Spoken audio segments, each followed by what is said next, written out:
Hello મિત્રો, જય સ્વામિનારાયણ. શિયાળો ચાલુ થઈ ગયો અને ગાજરનો હલવો યાદ ન આવે એવું તો કેવી રીતે બની શકે? તો આજે મારી રેસીપી છે ગાજરનો હલવો. સૌ પ્રથમ ગાજરને આ રીતે બરાબર છોલીને ધોઈને છીણી લેવાના છે. છીણ એકદમ પરફેક્ટ હોવું જોઈએ. ઘણા લોકો બાફીને કે મિક્સરમાં ક્રશ કરીને પણ બનાવે છે, પણ અસલ સ્વાદ ગાજરના હલવાનો આ રીતે છીણવાથી જ આવે છે. આ રીતે બધું જ છીણ એક મોટા વાસણમાં ભરી દેવાનું છે.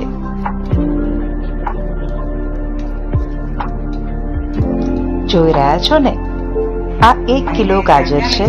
1 કિલો ગાજરનો છીણ આપણે કરી લીધો છે. છીણતી વખતે બહુ વધુ પડતો પીળો ભાગ હોય તો જ બહાર કાઢવાનો છે, અધરવાઇઝ તમે આખા ગાજરને એમનેમ છીણીને લઈ શકો છો. હવે આપણું છીણ 1 કિલો ગાજરનો તૈયાર છે.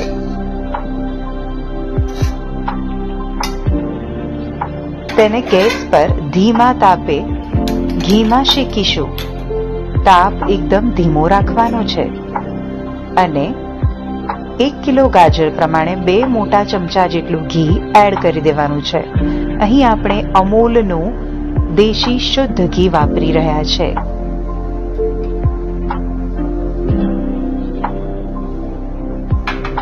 આટલું ઘી 1 કિલો ગાજર માટે પૂરતું છે.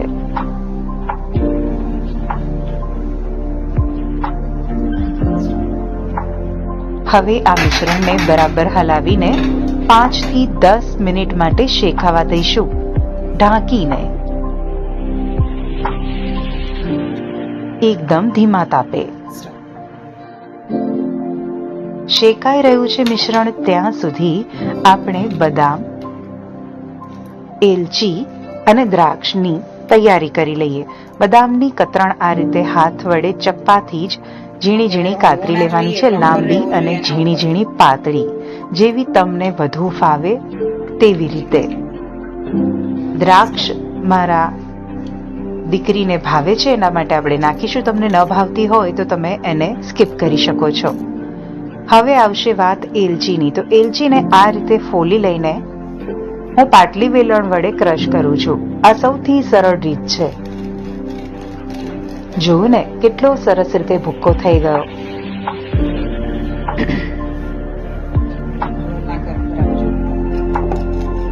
એકદમ ઝીણું પીસી શકાય છે. એલચીને હંમેશા આ રીતે જ ખાંડવાનો આગ્રહ રાખો. હવે આપણું ગાજરના હલવાનું આ મિશ્રણ બરાબર રીતે શેકાઈ ગયું છે. કલર પણ ચેન્જ થઈને ઓરેન્જ જેવો થઈ ગયો છે. ચિંતા ન કરશો, જ્યારે આપણે ખાંડ ઉમેરીશું ને ત્યારે પ્રોપર કલર આવી જશે, પણ હજુ તેને વાર છે. એ પહેલા આપણે ગાજરના હલવાને માત્ર ને માત્ર દૂધમાં પકવીશું. 1 કિલો ગાજર માટે 2 મોટા કપ જેટલું દૂધ લઈ લીધું છે. હવે જ્યાં સુધી ગાજર બરાબર બફાઈ ન જાય ત્યાં સુધી આપણે વચ્ચે વચ્ચે હલાવતા રહીને ચેક કરીશું અને તેને ઢાંકીને બફાવા દઈશું.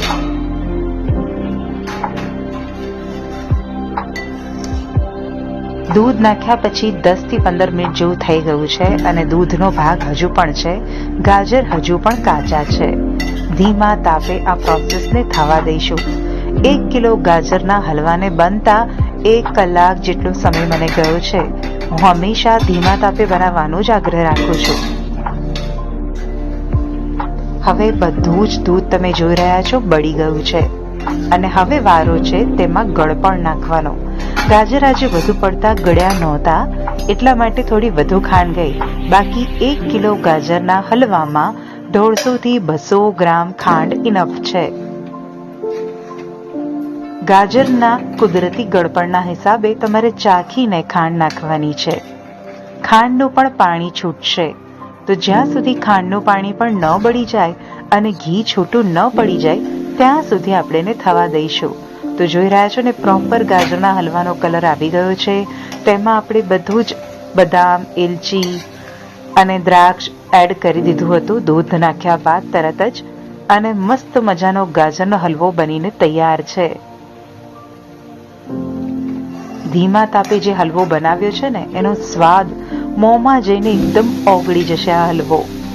હવે આપણે તેને સરસ મજાના બાઉલમાં સર્વ કરી લઈએ. ગરમા ગરમ ગાજરનો હલવો જોઈને મોઢામાં પાણી આવી જાય કોઈને પણ. અને ખરેખર સ્વાદમાં ખૂબ જ સરસ બન્યો હતો આ હલવો. ગાજરના હલવાનો સૌ પ્રથમ ભોગ આપણે લગાવીશું કાનાજીને અને બાકીના બધા ભગવાનને. અમારા ઘરમાં નિયમ છે કંઈ પણ નવી વસ્તુ બનાવીએ કે બહારથી પણ કોઈ પણ વસ્તુ આવે, ચાહે ખાવા પીવાનું હોય, વસ્તુ હોય કે સારા સમાચાર કે કોઈ સારા કાગળિયા હોય, બધું જ અમે મંદિરે ધરાવીને પછી જ યુઝ કરીએ છીએ. તો કાનુડાને અને બાકીના બધા ભગવાનને શિયાળાનો પહેલો ગાજરનો હલવો અર્પણ કરીએ.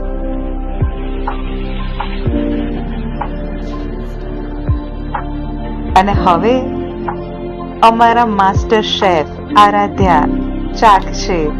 આ તો એનો ફેવરિટ છે. કહે છે બહુ જ મસ્ત બન્યો છે મમ્મી, તમે પણ બનાવો.